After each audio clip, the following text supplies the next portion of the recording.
tell you a story about Noah. Noah was a 24-year-old police officer. He was working on a drunk driving task force. They were pulling over people who they suspected were drinking.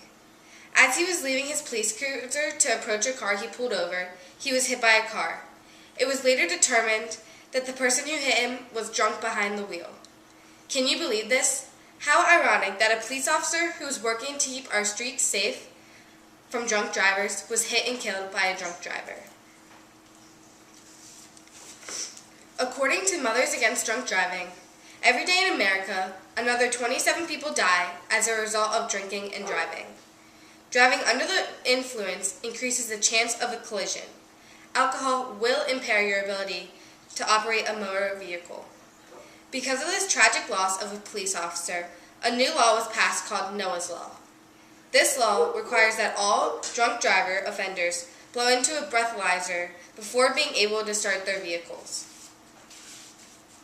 In Maryland, repeat DUI offenders must use an ignition interlock device, but first-time offenders aren't required to use the device unless a judge orders them to do so.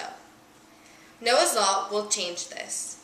Now, all first-time DUI offenders will use the ignition interlock device before driving.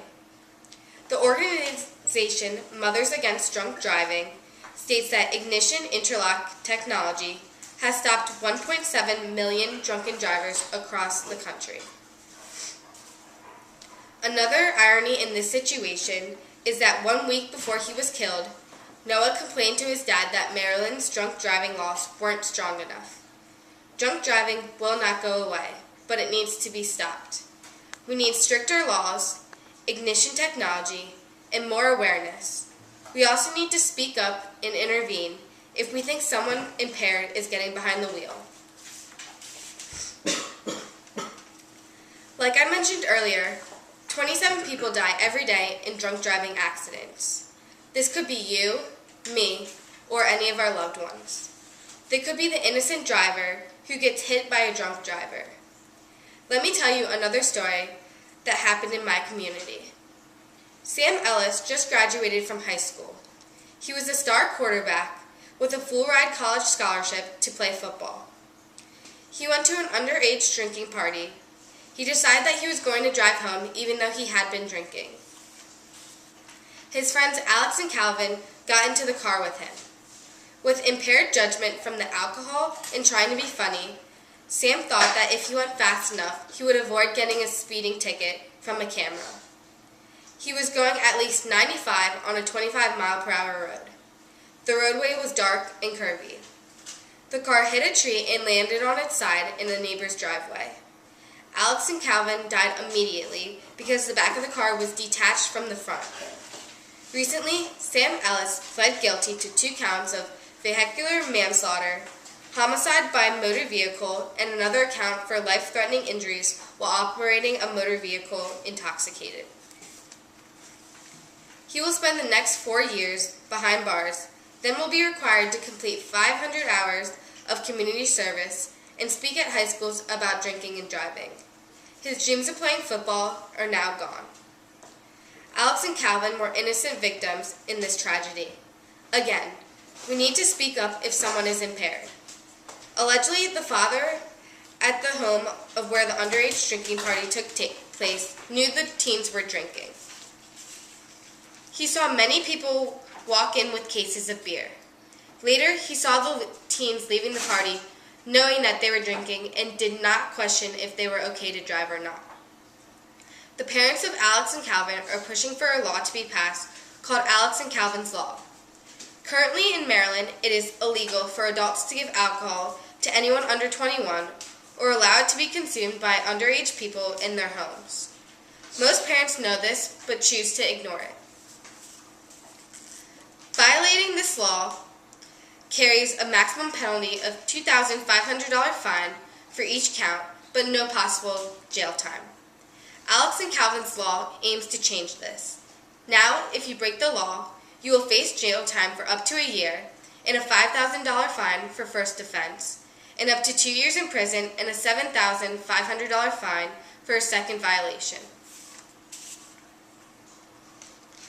So now I've told you a few stories of accidents that have happened in my community and new legislation that has been passed. Now, let's focus on how we can change the culture of drinking and driving.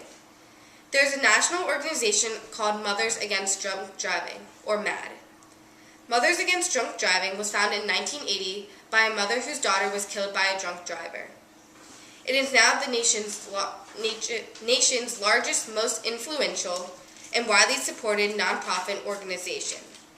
Their mission is to end drunk driving, help fight drug driving, support the victims of these violent crimes, and prevent underage drinking.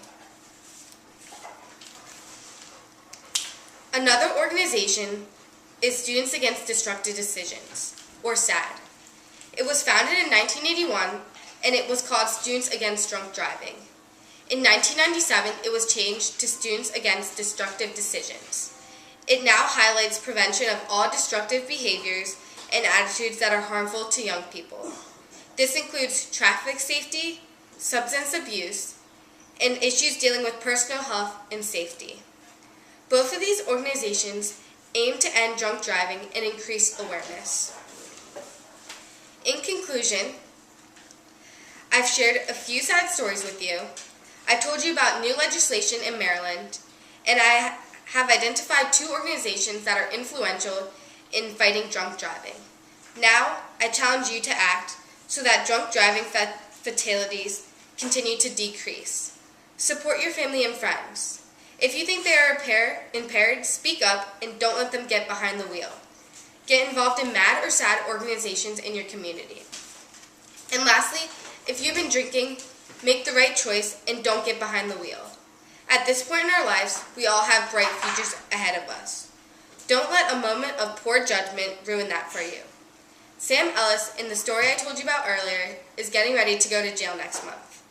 He would have been preparing to start his sophomore year of college, but because of his poor choice, his future isn't so bright.